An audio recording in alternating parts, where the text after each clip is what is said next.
किसी को नहीं छोड़ूंगा, सबको मार डालूंगा।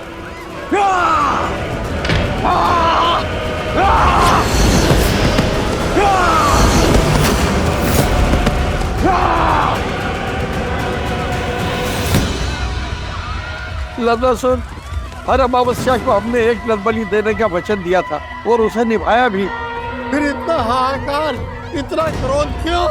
ये क्रोध नहीं, प्रतिशोध है। और यहाँ केवल राक्षस रहेंगे।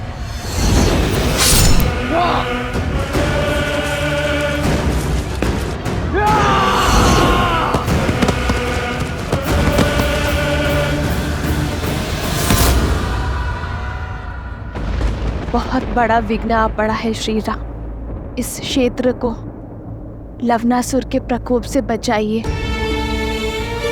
ये समस्त विश्व आपका राज्य है आर्य, आपकी प्रजा है आर्य। सहायता कीजिए।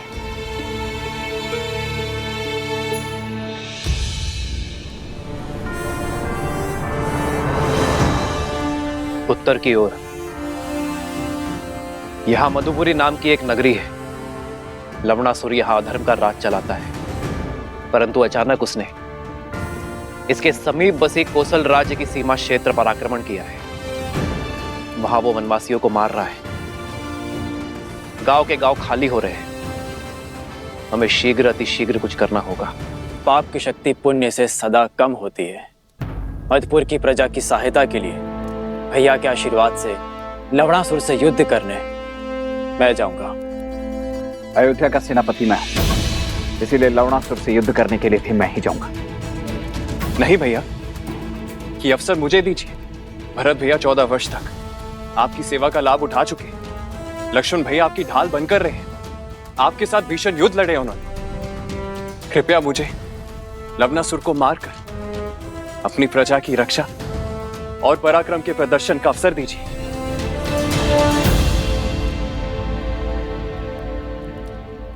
ठीक है शत्रुघ्न।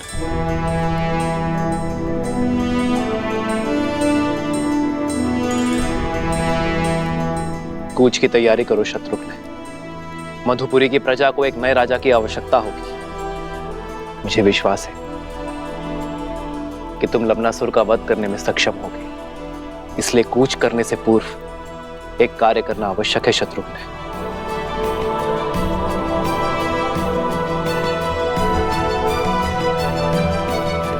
तुम्हें कुटिया में ही विश्राम करना चाहिए। ऐसी अवस्था में तुम्हारा बाहर आना उचित नहीं है।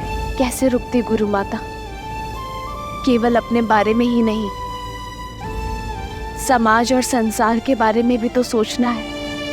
भगवान वाल्मीकि के आदेश अनुसार भारद्वाज ऋषि यज्ञ आरंभ करेंगे लवणासुर की शक्तियों को कम करने। हाँ गुरु माता, तपस्वियों का कर्तव्य है यज्ञ और प्रार्थना करना।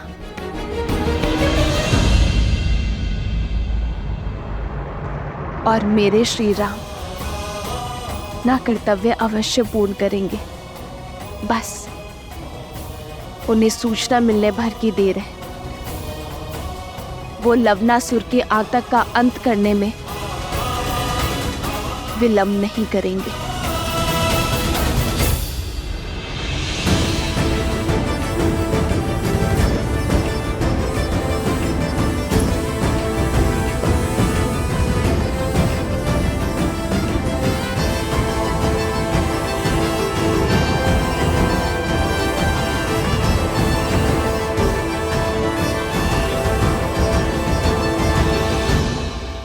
आज से शत्रुघ्न मधु राज्य का राजा है। आज से उस क्षेत्र की रक्षा करना तुम्हारा धर्म है शत्रुघ्न। किंतु स्मरण रखना, एक न्यायप्रिय राजा किसी अन्य प्रजा पर अकारण युद्ध नहीं थोपता। अपनी प्रजा पर संकट आने पर वो युद्ध करने से पीछे नहीं हटता। मधुपुरी महाराज शत्रुघ्न की, मधुपुरी महाराज शत्रुघ्न की। शत्रुघ्न, मधुपुरी क्षेत्र की स्थापना लवणासुर के पिता मधुराक्षस ने की थी। उसके तप से प्रसन्न होकर महादेव ने उसे अपनी त्रिशूल से भी अधिक शक्तिशाली त्रिशूल वरदान में दिया था। उसकी मृत्यु के बाद मधु राक्षस ने यही त्रिशूल अपने पुत्र लवणासुर को दिया। उस त्रिशूल की शक्ति से लवणासुर ने तीनों लोकों में हाहाकार मचाया। उसकी प्रजा उससे अत्यंत भयभीत है शत्रुघ्न। अब तक तो वो शांत था, किंतु अब उसके प्रकोप ने हर सीमा लांघ दी है। हमारी राज्य के सीमा के निकट प्रहार करने का दुस्साहस किया, प्रजा को कष्ट पहुंचाया। अब तुम्हें इसका प्रतिघात लेना होगा। यशस्वी भव।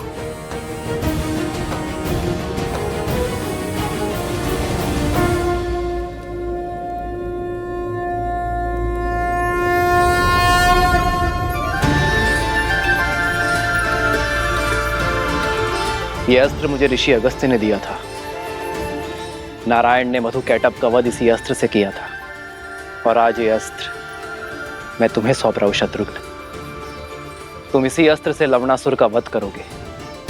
मैंने इस अस्त्र का प्रयोग रावण के वध के लिए भी नहीं किया था। कदाचित नियति ने इस अस्त्र पर लवणासुर का ही नाम लिखा है, और आज ये अस्त्र अपना कर्तव्य निभाने के लिए सज्ज है।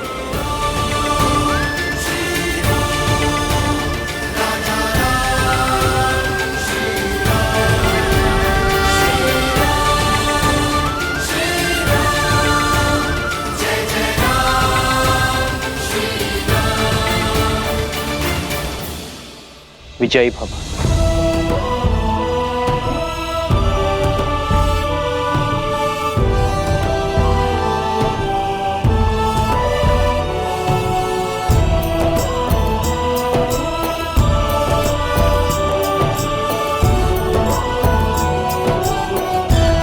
मधुपुरी के समीप ही मिथिला की एक छोटी सी सीमा है। यदि इस युद्ध में कोई भी आवश्यकता पड़े तो पिताश्री से सहायता लेने में चूकिएगा मत। महादेव आपको विजय दे।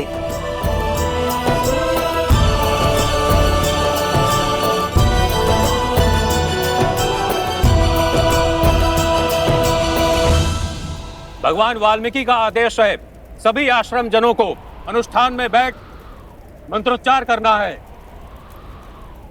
ओम शांति शांति स्वाहा। सावती चोंदनम दनम भूसेरज्ञान कैगय्याल पोत्री मादा वाईद्रोल माला जगत्शाललो।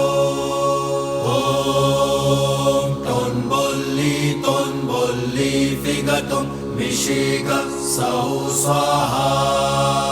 ओम तोन्बुल्ली सुर सुर वन देवी, तुम ठीक हो? लगता है प्रसव की पीड़ा आरंभ हो गई है। इन्हें कुटिया में जल्दी ले जाने का प्रबंध करो। श्री राम, श्री राम।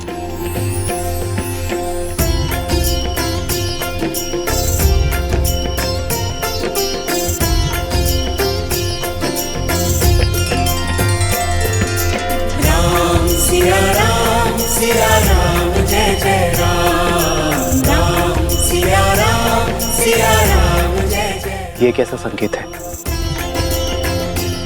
मेरी सीता ठीक तो है? मुझे मेरे आराध्य की मूर्ति दे दीजिए।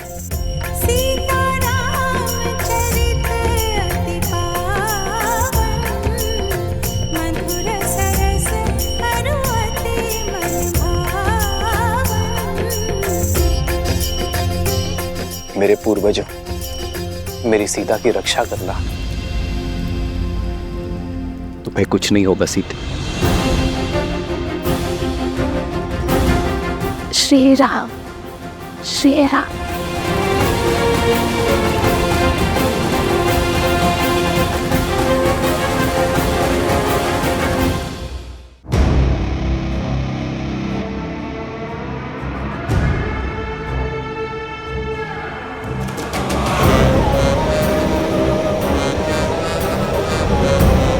सीमा तो सुरक्षित है आश्रमवासियों।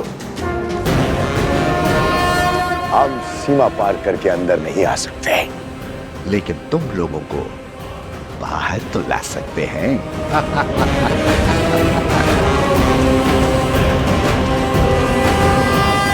हम आश्रम में इतना धुआं भर देंगे कि तुम्हें बचने के लिए बाहर आना ही होगा।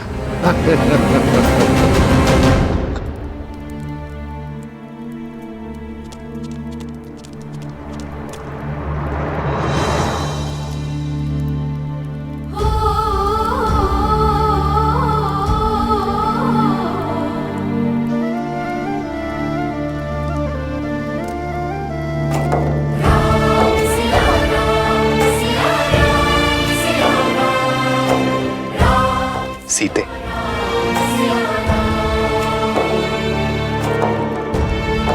प्रतीत होता है हमारे वंशज के जन्म लेने की शुभ घड़ी आ गई है। श्री राम। हे महादेव, सीता पर, मेरी होने वाली संतान पर अपनी कृपा दृष्टि बनाए रखना।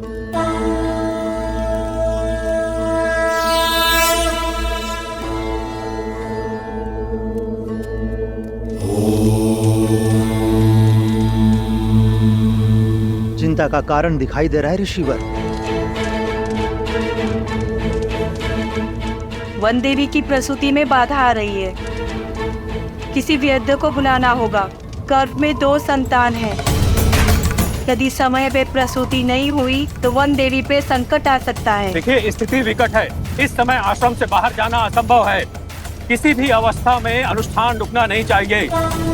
ओम नमः शिवाय। ओम शांति।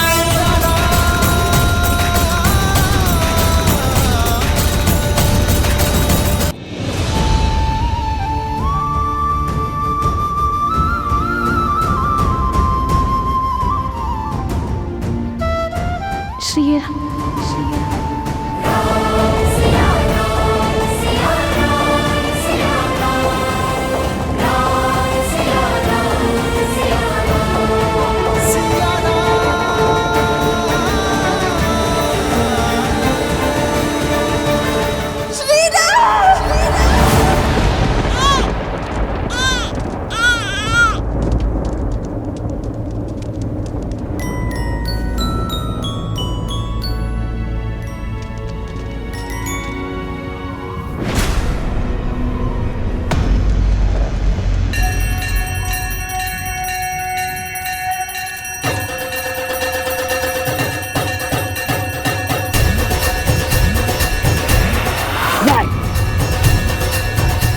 ऐसा नहीं हो सकता।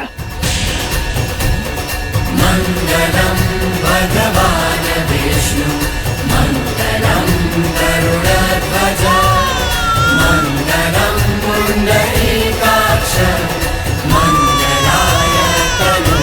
बधाई हो वन देवी, पुत्र जन्मे हैं।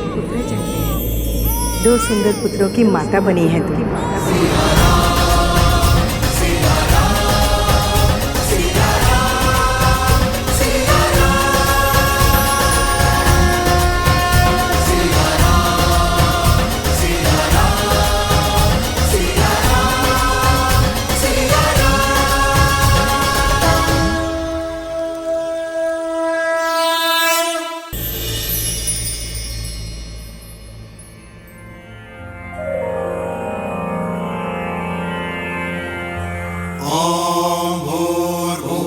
स्वाहा अग्निर्षि पवमानः पांचजन्यः पुरोहितः तमिमहे महाज्ञं स्वाहा इदं अग्नये पवमानाय इदं नमः।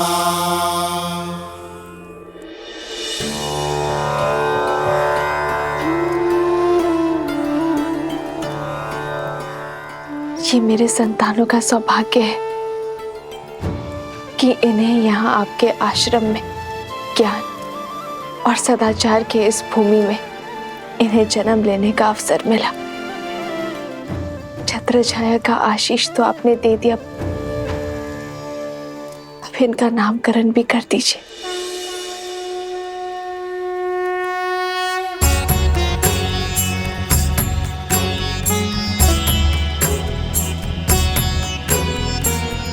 तुम्हारा ये पुत्र दुर्वा के निचले भाग उसका आधार लावा से शुद्ध होना चाहिए, इसलिए इसका नाम लव होगा।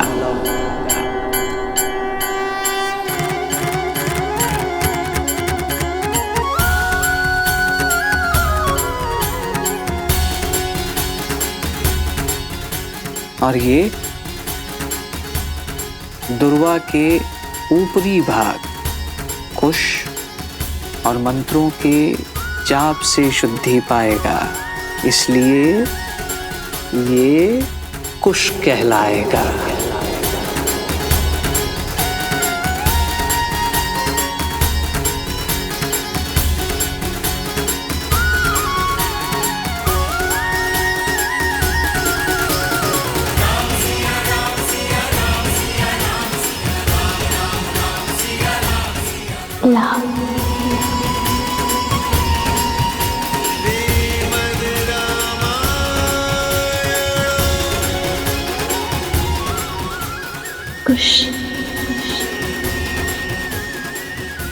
लव कुश।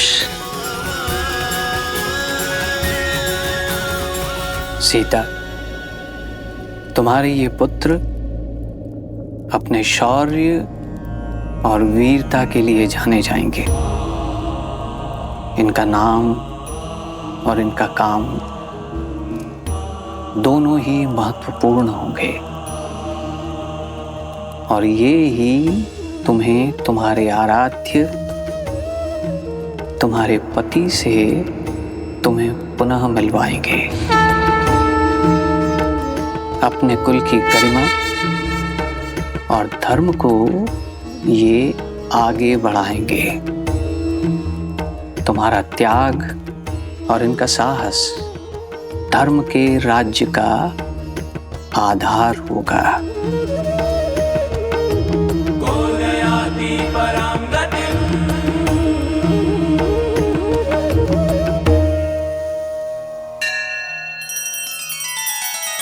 श्री रामचंद्र कृपालु भजु मन हरण भव भय दारुणम।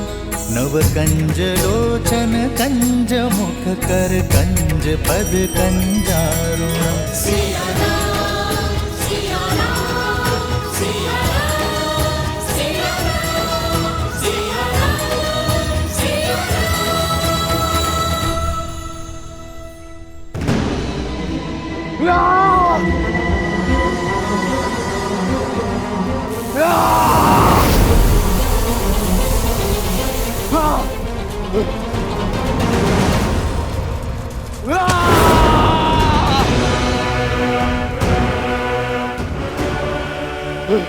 शांत हो जाओ लवनासुर, शांत हो जाओ। कैसे कैसे शांत रहूं?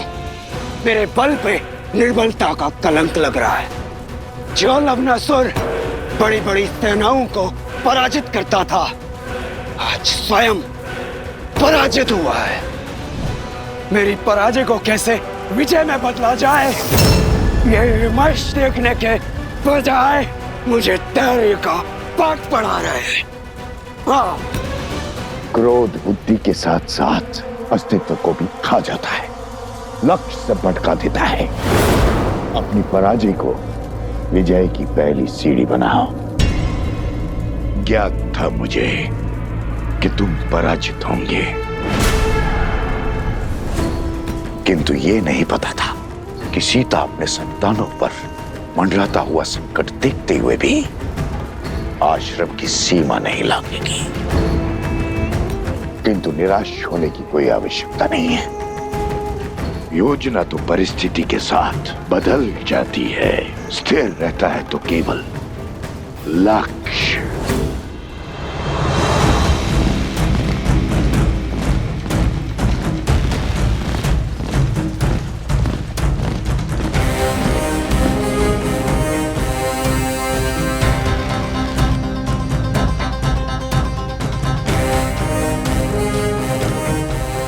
उस ओर आश्रम है, उस दिशा से इतना धुआं क्यों आ रहा है?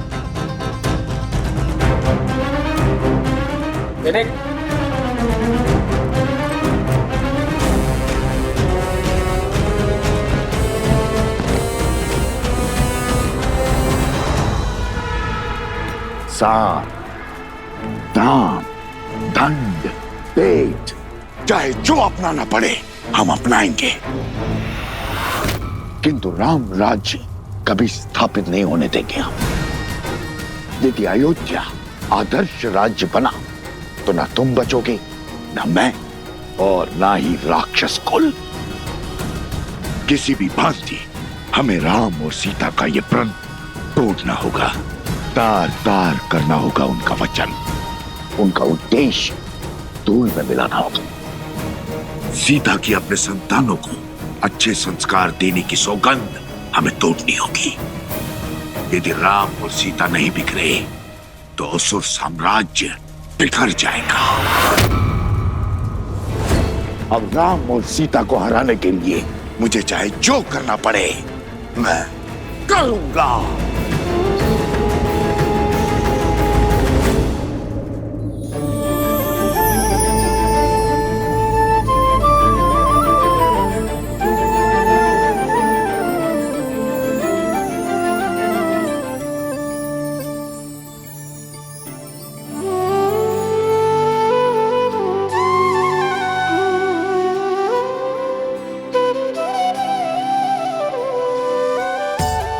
श्री राम, जैसे ये बाल घुटी के अलग अलग घातक एक साथ मिलकर बच्चे को शक्ति और विकास प्रदान करती है,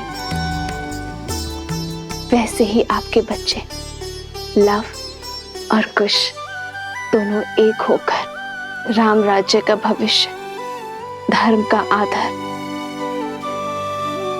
और न्याय की नींव बनेंगे।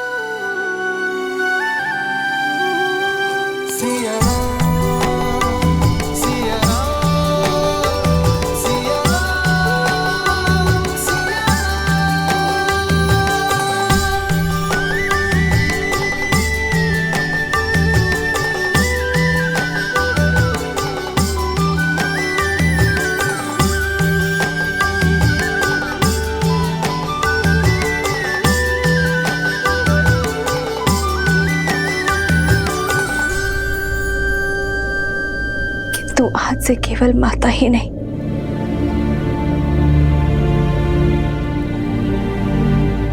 पिता का भी कर्तव्य निभाना होगा। अरे, और मैं ये बिल्कुल नहीं कहूंगी कि आप मेरी सहायता कीजिए या मुझे संबल दीजिए, क्योंकि मुझे पूरा विश्वास है कि आप मेरे साथ। अरे, मैं वो हर प्रयास करूंगी कि मैं इन्हें आप सा बना पाऊं, जिस उद्देश्य के लिए हम अलग हुए उस कर्तव्य को पूर्ण करूं। कितनी अभागी होना मैं हारे कि इन्हें इनके पराक्रमी पिता का आपका परिचय भी नहीं दे पाओगे।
वाल्मीकि भगवान, आपका कोटि कोटि नमन।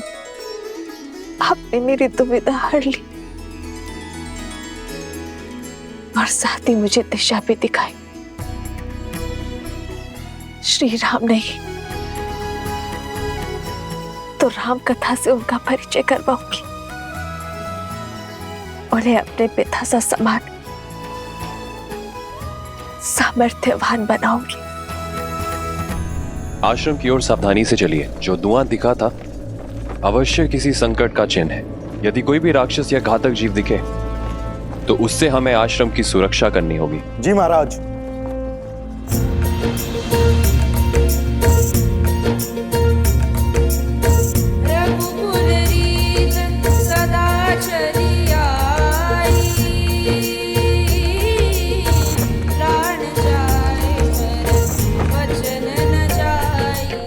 राम नाम का गुणगान।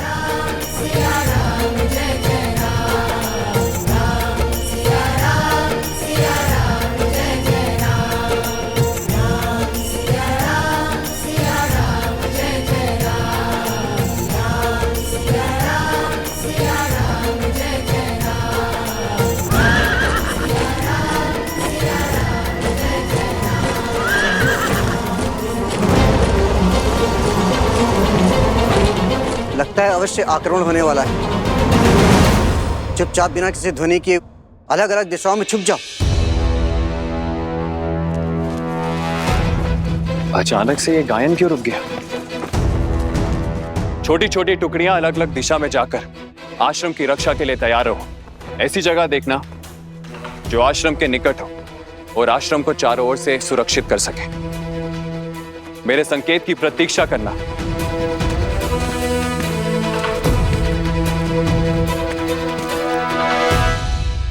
ये केवल एक गीत नहीं था, तुम्हारे आदर्श का चरित्र है।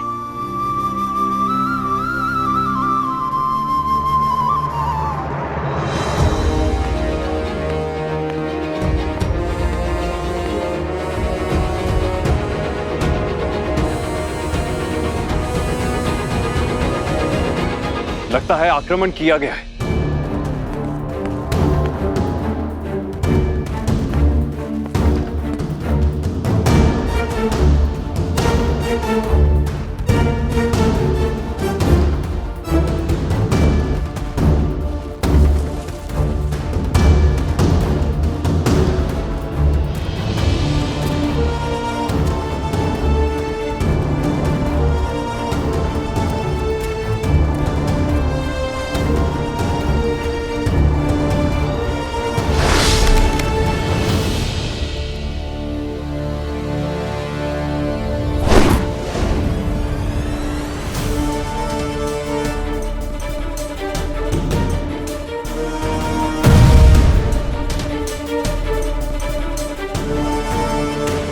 आक्रमण हुआ है।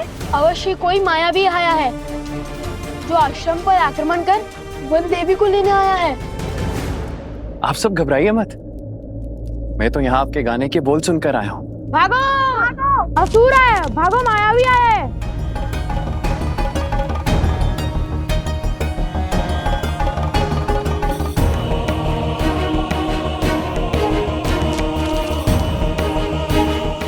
क्या हुआ?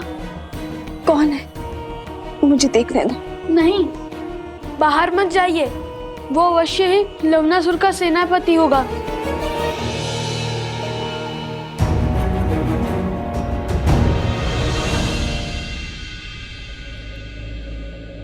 जिसके मुख पर श्री राम के नाम का गुणगान हो, उससे किसी से भयभीत होने की कोई आवश्यकता नहीं है।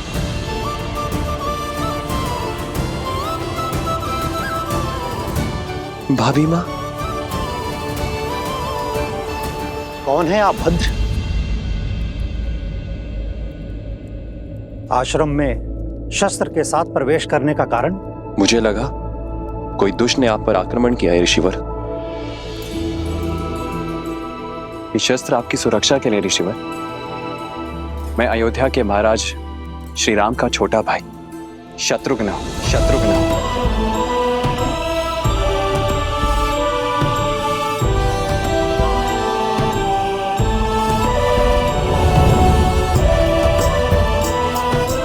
शत्रुघ्न भैया,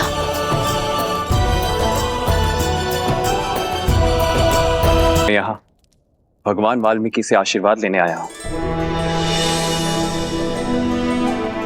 महाराज श्री राम की आज्ञा से लावणासुर का अंत करने निकला हूं। आइए आइए, आप मेरे साथ आइए। आइए।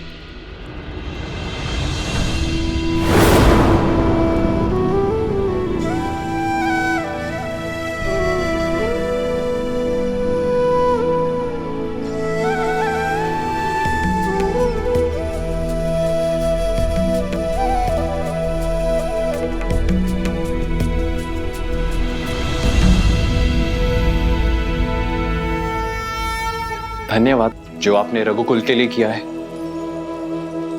उसका संसार आपका सदा आभारी रहेगा। आशीर्वाद दीजिए मेरा लक्ष्य पूर्ण हो। शत्रुघ्न, तुम लवणासुर से लड़ोगे भी और उसका अंत भी करोगे। तुम्हारे पास राम का अस्त्र जो है, किंतु पुत्र, बीते हुए कल का भार और आने वाले कल की चिंता भुजाओं को झुका देती है। इसलिए तुम अपना धर्म निभाओ और निश्चिंत रहो, क्योंकि रघुकुल का भविष्य अति सुंदर है।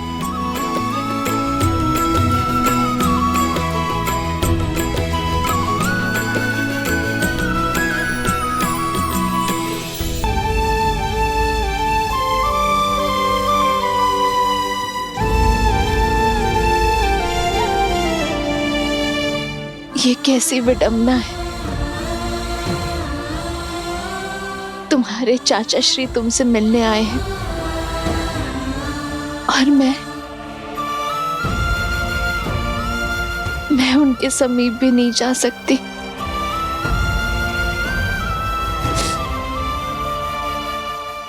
मेरा हृदय तो ये सोच सोच कर बैठा जा रहा है कि मैं कैसे रघुवंश के भविष्य को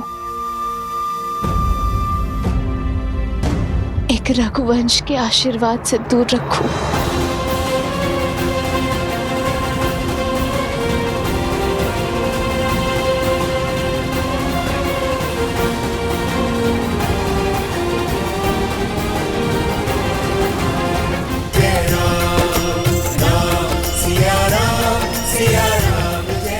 धन्य है आप दोनों।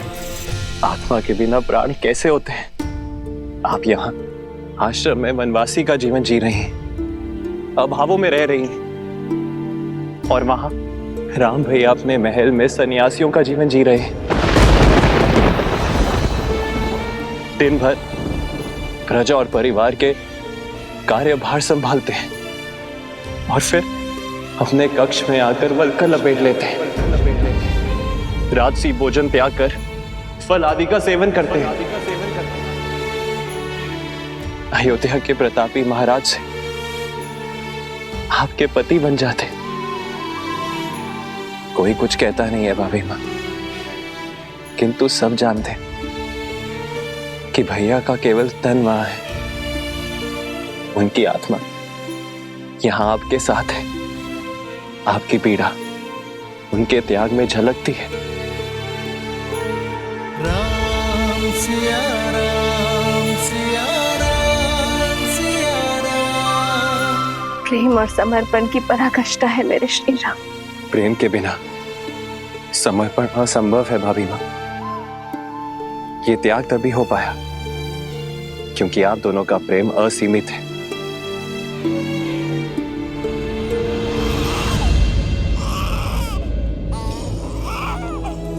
आपके भतीजे लव और कुश।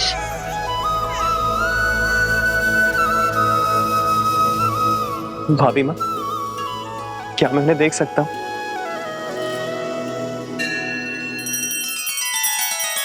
श्री रामचंद्र कृपालु भज मन हरण भव भय दारुणम नव तव कंज लोचन कंज मुख कर कंज पद कंजारुण सिया राम सिया राम सिया राम सिया राम सिया राम सिया राम। युगल पुत्र पूरा सिया परिवारा प्रबल आनंद शत्रुघ्न जो पारा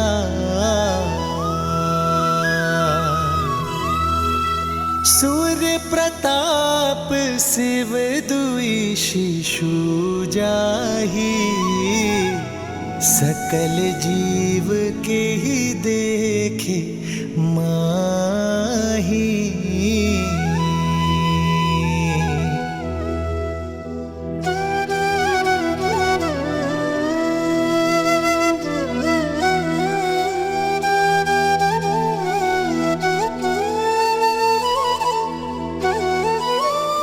अब आज्ञा दीजिए भाभी माँ। रुकिए भैया, सूर्यवंश के इन सूर्य का तेज अयोध्या तक नहीं पहुंचना चाहिए। आप किसी से कुछ नहीं कहेंगे भैया।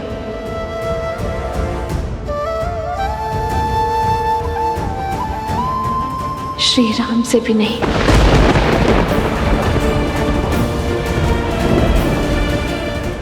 क्यों भाभी माँ?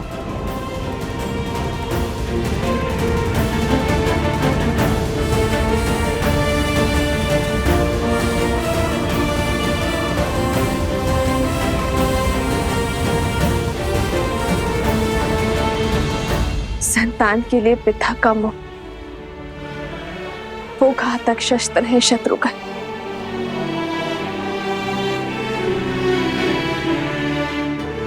जो बड़े से बड़े तपस्वी का भी तब भंग कर देता है।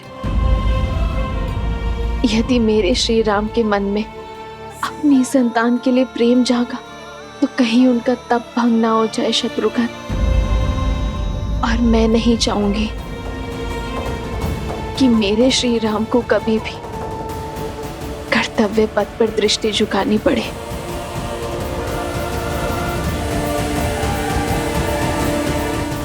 आपके आदेश का पालन किया जाएगा भाभी माँ। अब मुझे आज्ञा दीजिए। तेरी जय जयकार सिया राम की जय जयकार।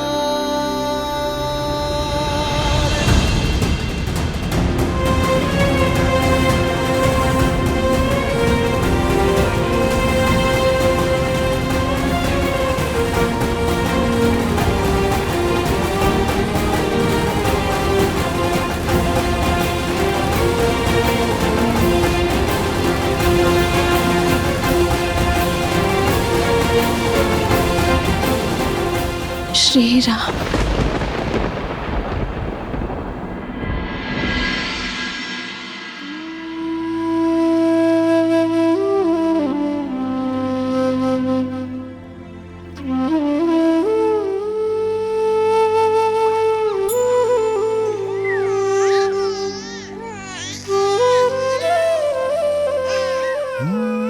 मंगल भवन अमंगल हारी द्रवहु सुदस। राम भैया अपने महल में सन्यासियों का जीवन जी रहे हैं।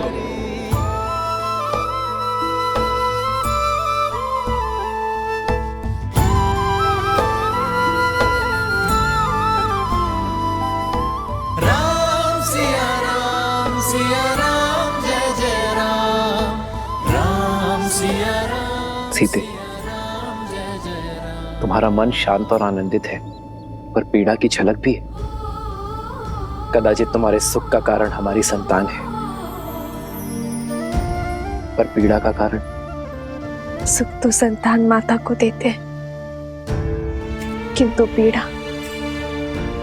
एक पत्नी को होती है। कभी कभी तो मन करता है कि सारे बंधन तोड़ अपनी संतान को आपके पास ले आओ, या फिर मृत्यु का स्वांग रचकर आपको ये अपने पास बुला लो,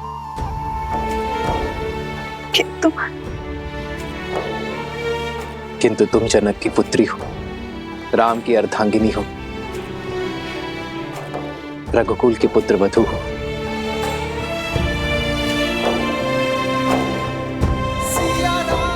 सीते, एक पुरुष केवल एक परिवार का धरोहर संभालता है। एक स्त्री के कंधों पर दोनों परिवारों की पवित्रता का भार होता है। भार तो ये भी है आर्य कि मेरे पुत्रों को कभी पिता का छत्र छाया नहीं मिलेगा और पति को पुत्र सुख। कहीं मैं इस भार तले ना दब जा पा रही।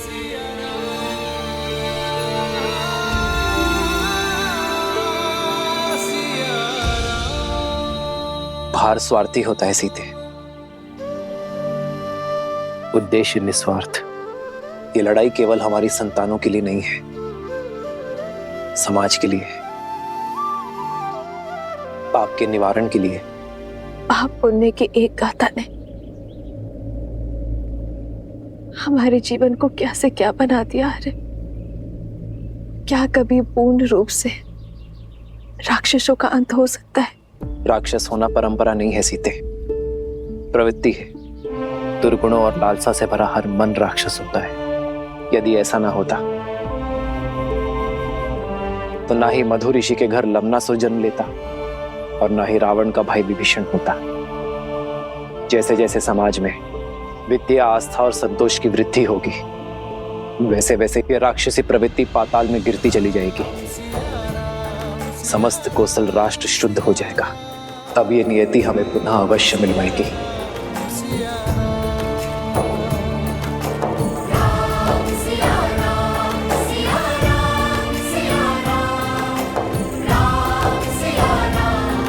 राम कथा में राम के जीवन का सार है। मुझे इस पथ पर चलना होगा।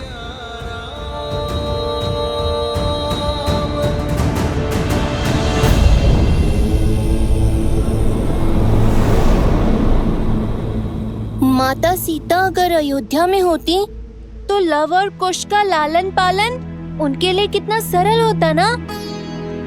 अब यहाँ आश्रम में अयोध्या की महारानी को शरण लेनी पड़ी है। पुत्र गणेश, इस संसार में हर स्थिति का महत्व होता है। देवी सीता की इस स्थिति का महत्व है अपने पुत्रों को सुसंस्कार देना और लोक अपवाद से उनकी सुरक्षा करना। गणेश, जैसे तुम्हारी माता आदि शक्ति संसार की कारण शक्ति है, देवी सरस्वती संसार की ज्ञान शक्ति है, वैसे ही देवी लक्ष्मी संसार की पालन शक्ति है। अब तुम ही सोचो, जो समस्त संसार का लालन पालन करती हैं, जब वो इन विषम परिस्थितियों में मानव अवतार में सीता के रूप में अकेले अपने दोनों पुत्रों का लालन पालन करेंगे, तो उनके दोनों पुत्र कैसे प्रखर होकर निखरेंगे।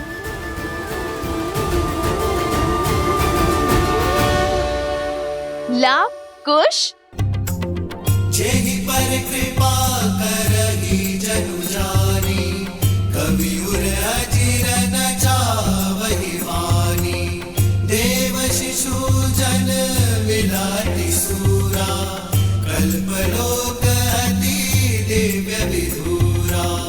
एक मुख सूरज एक मुख चंदा, लाभ कुश सुख आनंदा। एक एक आत यमज युगला, जानकी सुत रूप लव कुश बोला। जानकी सुत रूप लव कुश बोला।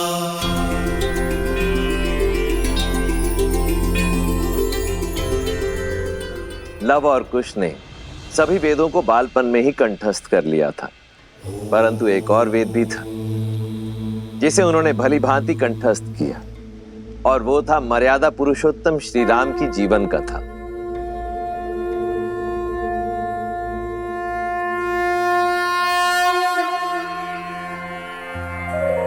बैठो। ॐ भूर्भुवः स्वः अग्निर्षि पवमानः पाञ्चजन्यः पुरोहितः तमिमहे महाज्ञं स्वाहा इदम् अग्नये पवमानाय इदं नमः। शास्त्र विद्या के साथ साथ शस्त्र विद्या में भी निपुण होते चले गए। जो नदी के तट को मिलाते सेतु जन्म मात पिता मिलन के हेतु रामचंद्र सिय विरह घटाने प्रकटे लव कुश रूप सुहाने। जो नदी के तट को मिलाते सेतु जन्म मात पिता मिलन के हेतु रामचंद्र सिय विरह घटाने प्रकटे लव कुश रूप सुहाने। जहां एक और लव कुश अपनी माता सीता के सानिध्य में महाप्रतापी राजा राम के गुणों को ग्रहण कर रहे थे, वहीं दूसरी ओर मर्यादा पुरुषोत्तम श्री राम सीता की स्मृतियों के सहारे परंतु अपने पुत्रों के अस्तित्व से अनभिज्ञ अयोध्या के राजा होने का दायित्व निभा रहे हैं। अपने त्याग और सामर्थ्य से राम राज्य स्थापित कर रहे हैं।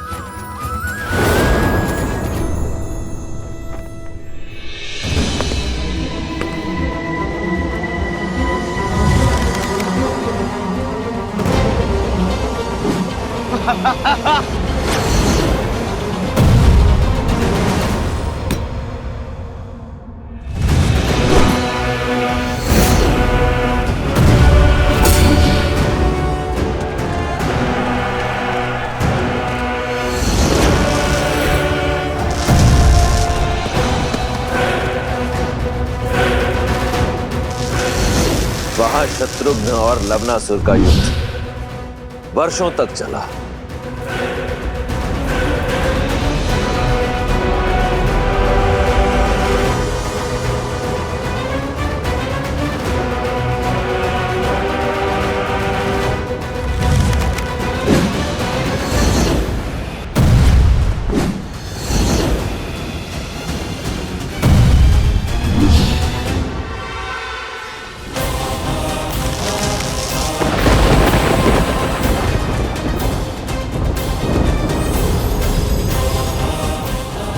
ये अस्त्र मुझे ऋषि अगस्त्य ने दिया था और आज ये अस्त्र मैं तुम्हें सौंप रहा हूं शत्रुघ्न। कदाचित नियति ने इस अस्त्र पर लवनासुर का ही नाम लिखा है और आज ये अस्त्र अपना कर्तव्य निभाने के लिए सज्ज है।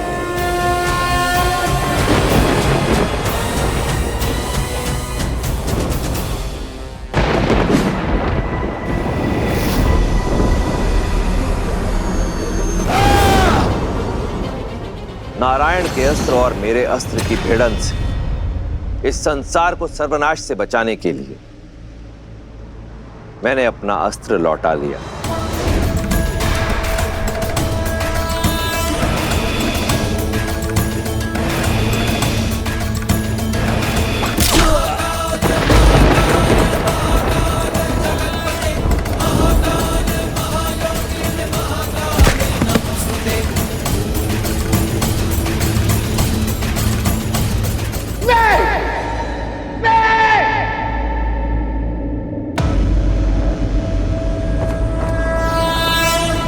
मुख रावण का यह अस्त्र निस्तेज होकर नहीं गिर सकता।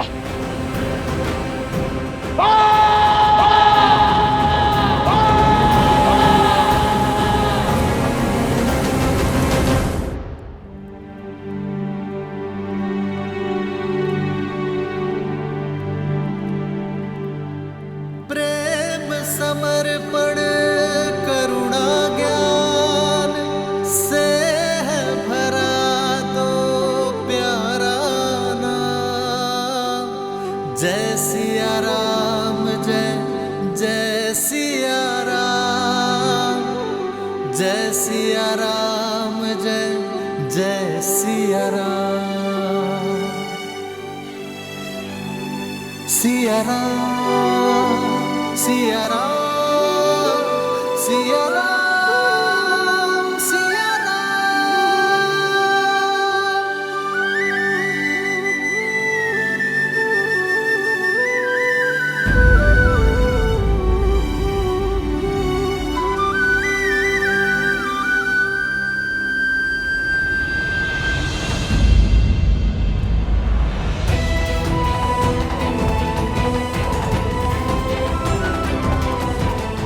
आओ लक्ष्मण।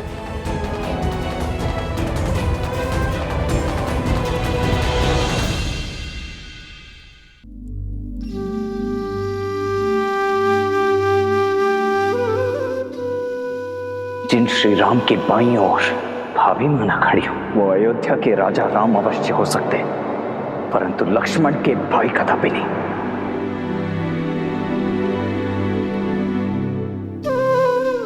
बोलो लक्ष्मण, यदि मन की बात मन में ही रह जाए तो पीड़ा अधिक होती है। अपनी पीड़ा को तो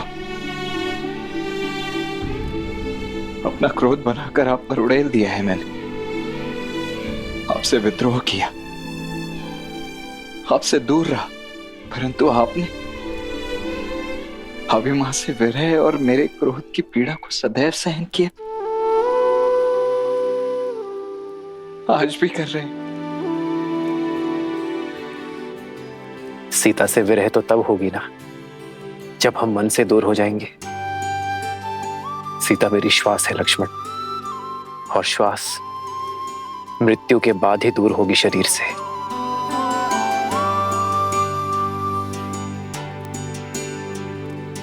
और रही बात तुम्हारी, तुम्हारे क्रोध में भी मेरे लिए प्रेम था, अपनी भाभी मां के लिए प्रेम था, और प्रेम कभी अनुचित नहीं होता लक्ष्मण। मुझे क्षमा कर दीजिए भैया।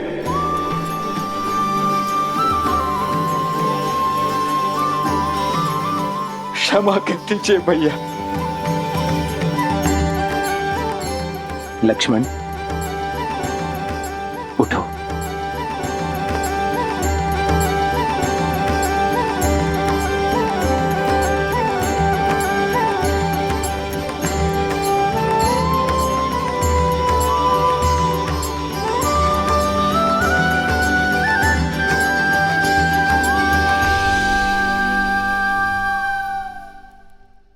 मेरा भाई एक दिन मेरे निर्णय को अवश्य समझेगा। वो एक दिन मुझे क्षमा अवश्य करेगा, एक दिन मेरे पास लौटकर अवश्य आएगा, और मेरा विश्वास करो लक्ष्मण, सीता भी सम्मान सहित अयोध्या लौटकर अवश्य आएगी।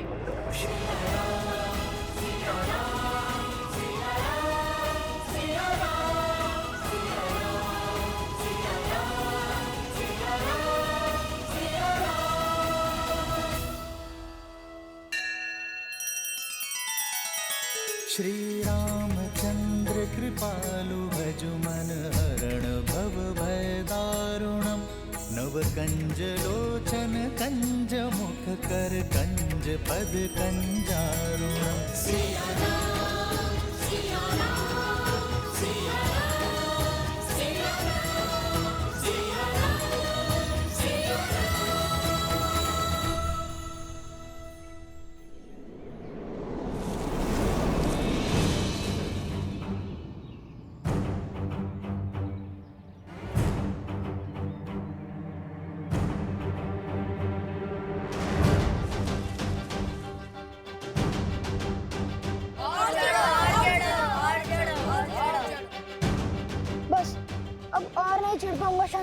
पिताश्री ने यज्ञ के लिए श्रीफल मंगवाए हैं। रिक्त हाथ लौट नहीं सकते। ऊपर चढ़ो, अन्यथा दंड मिलेगा।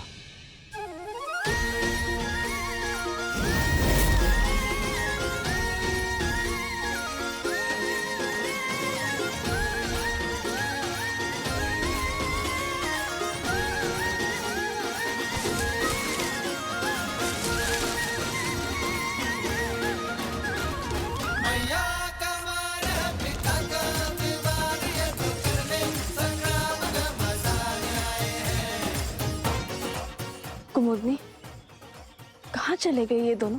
कहीं दिखाई नहीं दे रहे। माता आ गई।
फिर से उद्दंडता कर रहे हो ना तुम लोग? नहीं मानोगे ना तुम दोनों? आज तो तुम्हें दंड देकर ही रहूंगी। कुश, नीचे आओ। नहीं, मैं नहीं आऊंगा। अब दंड दोगी। ऊपर रहकर क्या दंड से बच जाओगे? मैं भी देखती हूँ कि कैसे नहीं उतरते।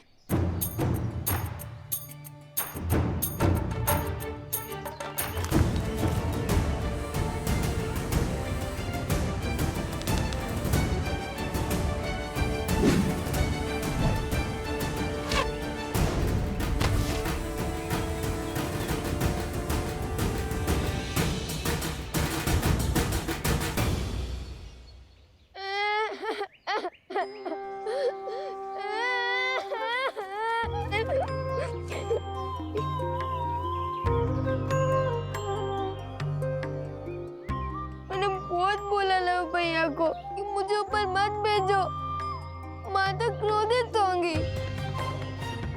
फिर उन्होंने मेरी एक ना सुनी। बड़े भैया का आग्रह था, वरना मैं और इतना बड़ा दुस्साहस। रोना बाद में, पहले दंड लो। जब डांटने का उद्देश्य पूरा हो गया, मैंने रो भी लिया। फिर क्यों डांटना? जो नहीं रो रहे हैं उन्हें डांटिए ना। बहुत बचाल हो गए हो तुम दोनों। आज संध्या का भोजन तुम दोनों को नहीं मिलेगा। जाओ, यज्ञ में भूखे बैठे रहो।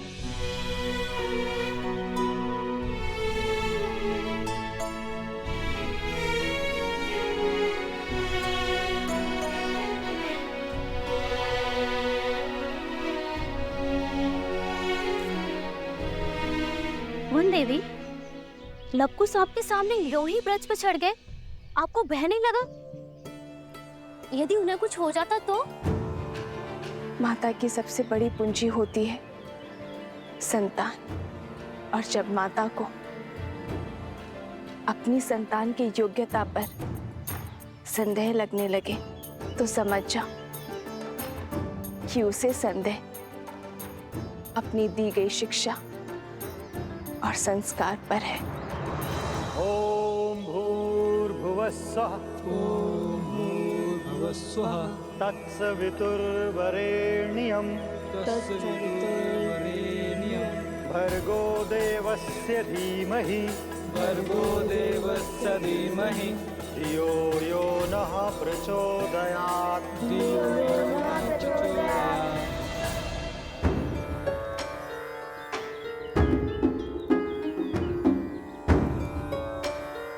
लव, कुश, तड़ासन में खड़े होकर वेद पाठ करो।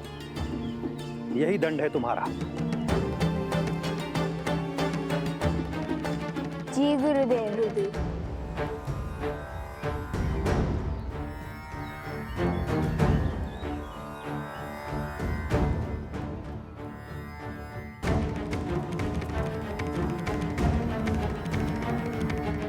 देख रहे हैं लव भैया, कैसे माता और गुरुदेव से हमारी चुगली करके हमें दंड दिलवाकर कैसे मुस्कुरा रहा है ये शांडिल्य। पता नहीं माता का मन बसीचेगा भी या नहीं। मुझे तो अभी से ही भूख लग रही है। और जन पाना है, शांति से वेदों का पाठ करो और करने दो। ओम भूर्भुवस्सुः। ओम भूर्भुवस्सुः। तत्सवितुर्वरेण्यं।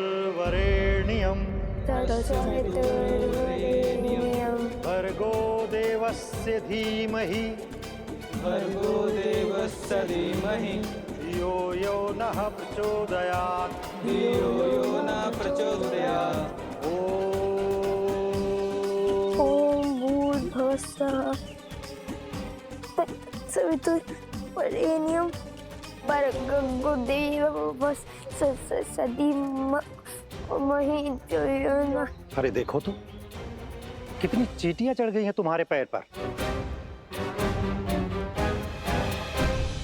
जाओ, पैर धो लो और अपनी माता से कहो औषधि लगा दे।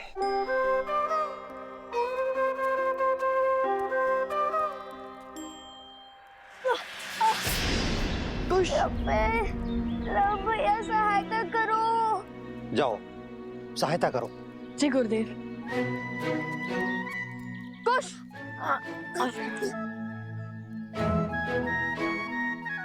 बहुत पीड़ा हो रही है गुरुवर, क्या भैया मुझे कुटिया तक छोड़ सकते हैं? जाओ।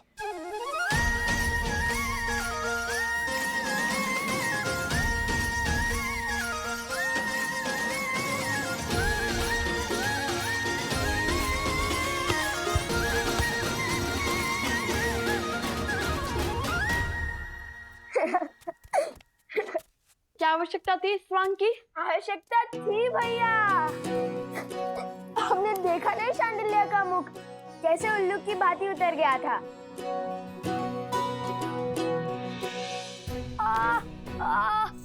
पैर। अरे अब क्या हुआ? बहुत पीड़ा हो रही है। क्या हुआ?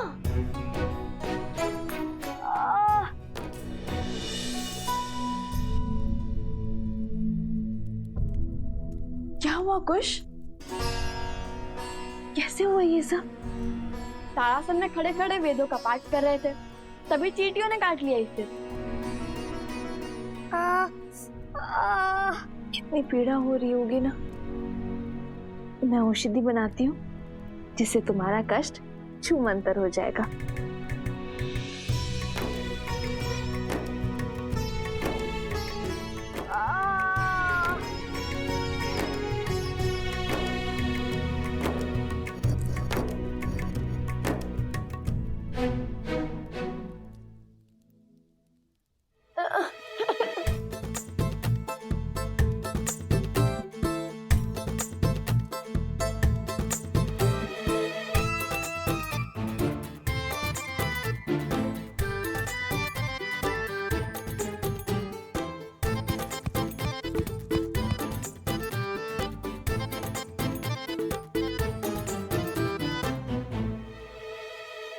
माता रहने दीजिए ना, इतनी भी पीड़ा नहीं हो रही माता।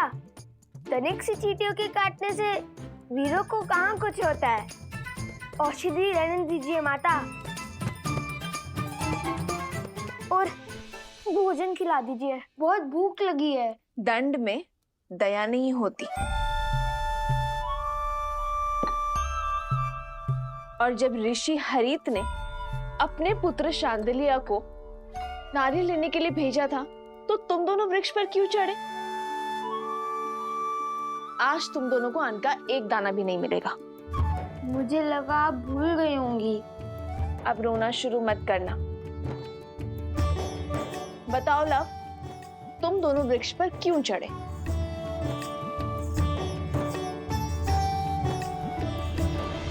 हम ये जो पूंछ लगाकर घूमते रहते हैं ना, उसके कारण आश्रम के सभी बालक हमारा उपहास उड़ाते हैं, वानर वानर कहते हैं। तो तुम दोनों पूंछ लगाते ही क्यों हो? क्योंकि हम श्री राम के सबसे बड़े भक्त हैं।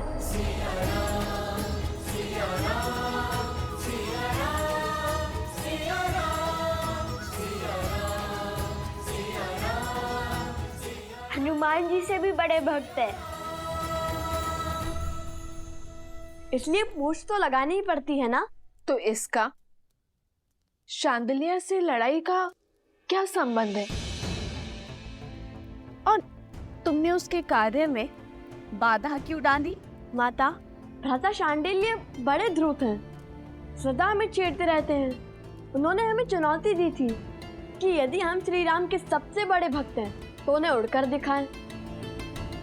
और पता है सोमकरण ने क्या कहा?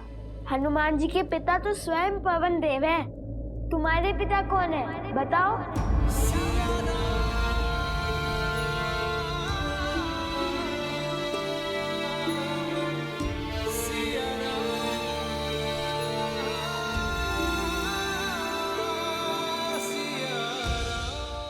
तो तुमने क्या उत्तर दिया? उत्तर तो भैया ने दिया है कि पिता ज्ञान देते हैं और माता संस्कार। हमें तो दोनों ही माता से प्राप्त हुए, तो हमारी माता ही पिता हुए। अब आप बताइए, यदि हमारी माता ही हमारे पिता है तो इसमें समस्या क्या है? हमें तो नहीं है। माता, हम उड़ तो नहीं पाए, पर वानरों के बाती वृक्ष पर चढ़कर नारियल अवश्य तोड़ लाए हम। है ना भैया? तो हुए ना हम श्री राम के सबसे बड़े भक्त।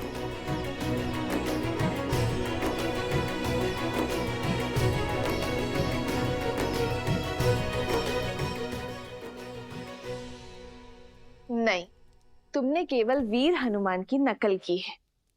चलो बैठो। उनसे बड़ा भक्त बनने के लिए बहुत समय और बहुत तपस्या लगेगी।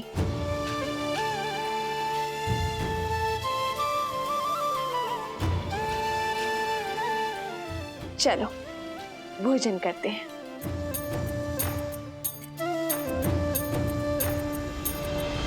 किंतु भोजन करेगा केवल लव।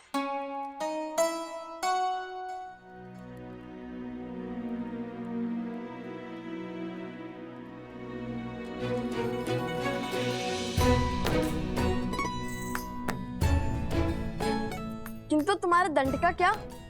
तुम भोजन नहीं खा सकते। मैंने तो सिर्फ मुंह खोला था, किंतु ग्रास तो माता ने खिलाया है। दंड में मुंह खोलना अपराध थोड़ी ना है ना? है ना? है ना? है ना?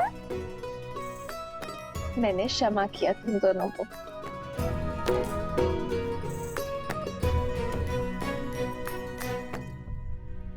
माता, जब हम राजा राम से मिलेंगे ना तो उन्हें अवश्य बताएंगे कि हम हनुमान जी की भांति वृक्ष पर चढ़ सकते हैं, भांति भांति के कर्तव्य दिखा सकते हैं।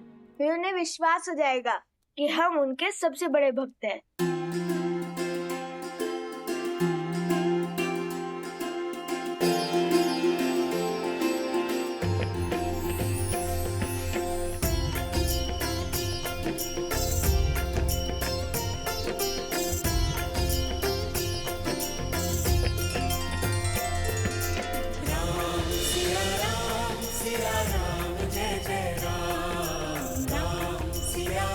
बस आस है तो उस दिन की जब ये आपसे मिलेंगे अपने पिता और आराध्या से। कुमार शत्रुघ्न की, राजकुमार शत्रुघ्न की, राजकुमार शत्रुघ्न की, राजकुमार शत्रुघ्न की, राजकुमार शत्रुघ्न की, राजकुमार शत्रुघ्न की, राजकुमार शत्रुघ्न की, राजकुमार शत्रुघ्न की।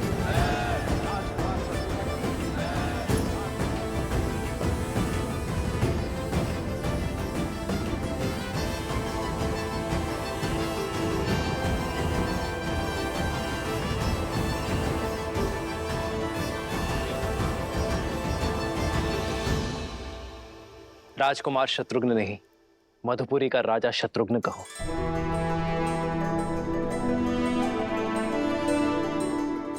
मधुपुरी राज शत्रुघ्न की।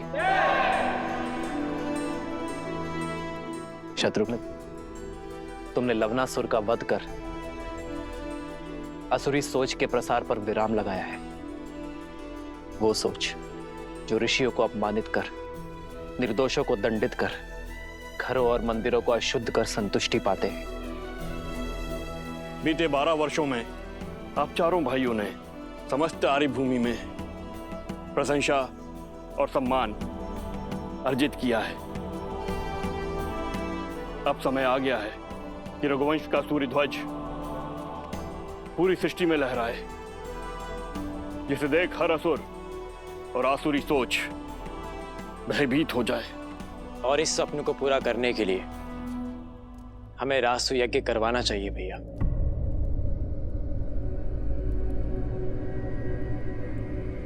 नहीं भरत,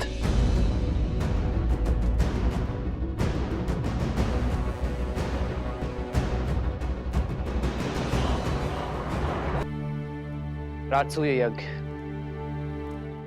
अर्थात हर राज्य का राजा बन जाना, हर राज्य का राजा हमारे आगे नतमस्तक हो,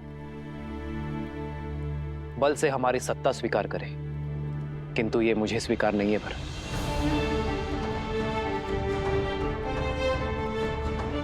रामराज्य का लक्ष्य है कि हर कोई मन से स्वतंत्र अनुभव करे, मन से मुक्त अनुभव करे। किसी का राज्य छीनकर मैं धर्म का प्रतीक अयोध्या का पावन ध्वज नहीं लहरा सकता भरत। जिस राज्य का राजा सहर्ष हमारी नीति स्वीकार करता है, उसे सुख से राज्य करने का अधिकार अवश्य होना चाहिए। हमें केवल मित्रता और संधि की चाह है, और इसलिए मैं राजसूय यज्ञ के लिए सज्ज नहीं हूं। किंतु राजगुरु वशिष्ठ की बात उचित है। हमें सूर्यवंश की छत्र छाया समस्त भारतवर्ष में फैलानी चाहिए। भैया किंतु ये होगा कैसे? अश्वमेध यज्ञ से।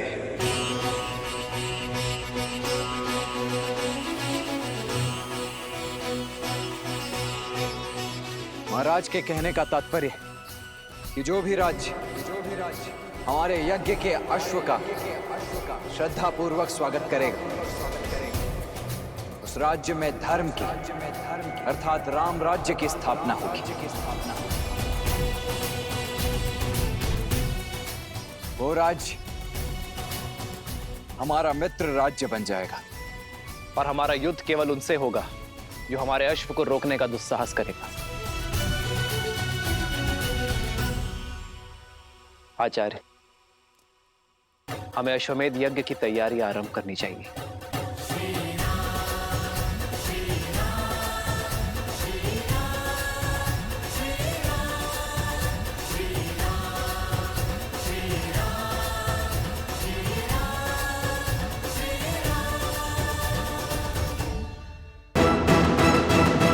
क्या है चुनौती? अभी बताता हूं।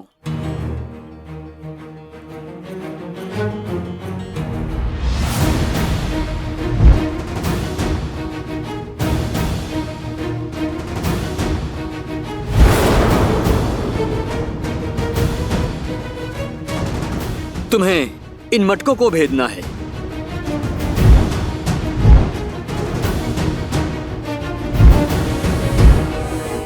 बोलो, भेद पाओगे इसे?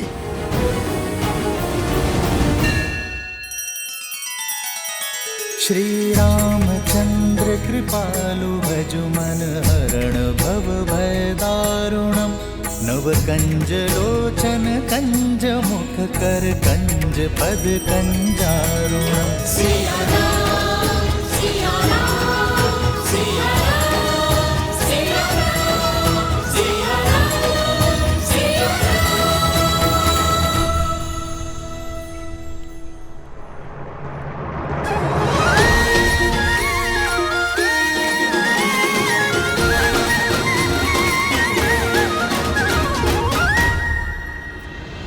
इतनी सरल चुनौती, लगता है द्वेष की अग्नि धीमी पड़ने लगी है।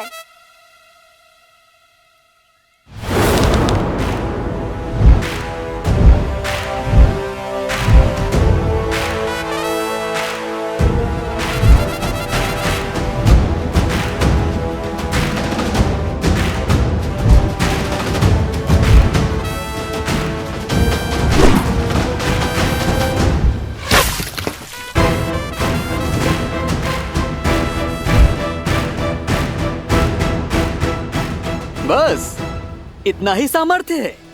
बंधु, तुम बहुत अधीर हो, पूरी बात नहीं सुनते।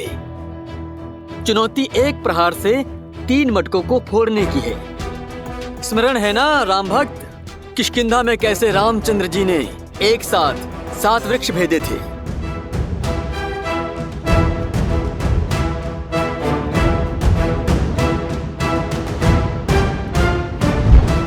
तुम भी अधीर हो, शीघ्र प्रसन्न हो जाते हो भ्राता शांडिल्य। ये चुनौती हम पूर्ण तो करके ही रहेंगे।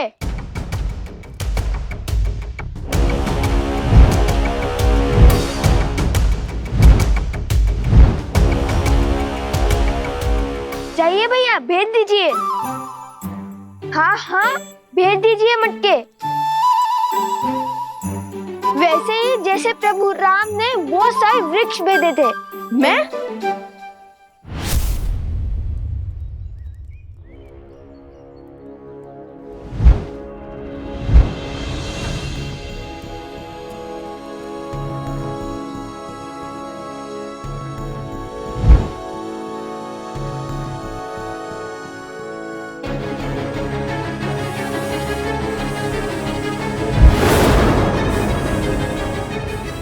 रुको रुको, वहां से नहीं, तीनों मटकों को यहाँ से भेजना है, यहाँ से।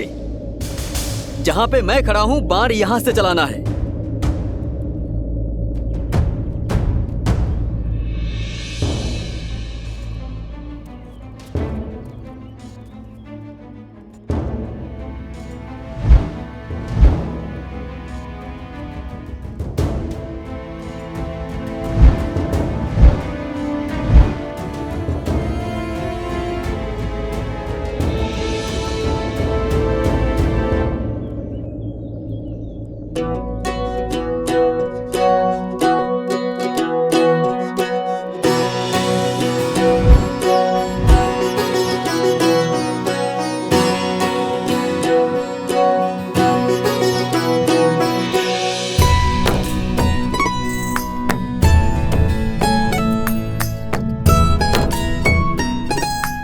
अब ये कहाँ चले?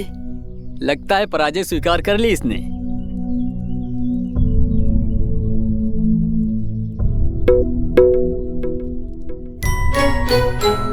ओह, समझ गया।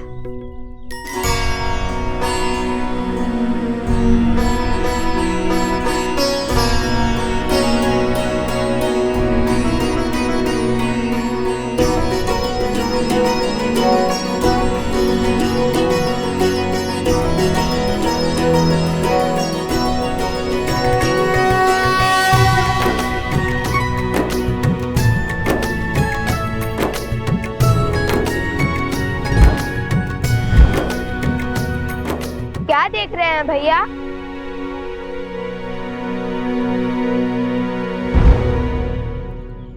यही कि राम नाम से हर कठिन कार्य सरल हो जाता है। ध्यान से देखो,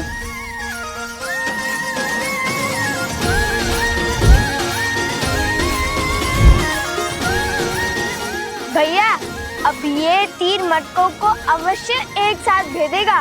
हाँ, अवश्य भेदेगा।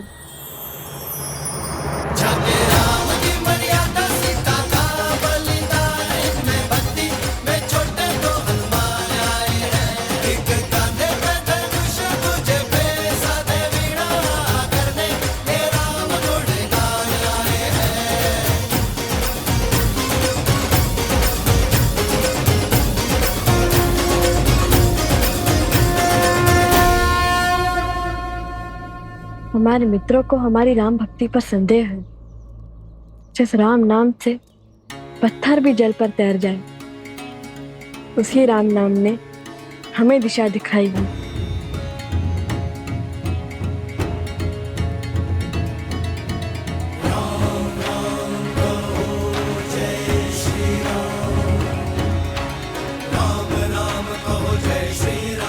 राम राम सर पे हो रघुवर का हाथ तो हर दुविधा आसान होगी।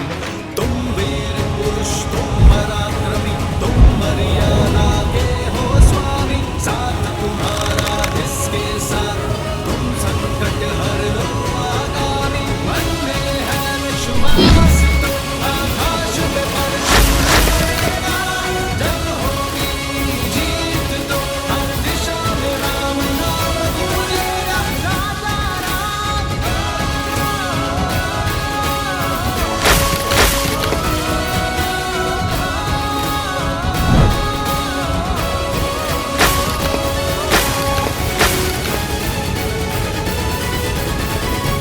हे प्रभु,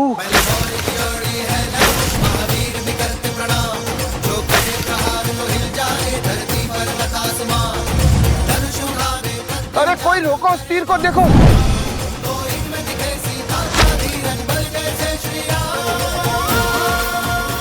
ये क्या हुआ भ्राता?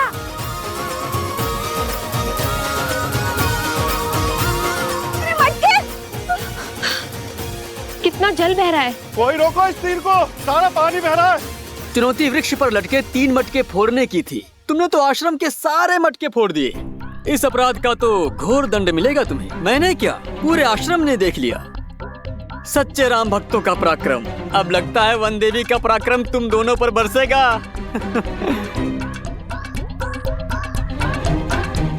लव कुश। लो आ गई तुम्हारी माता, अब आनंद आएगा। अब क्या उत्तर देंगे माता को?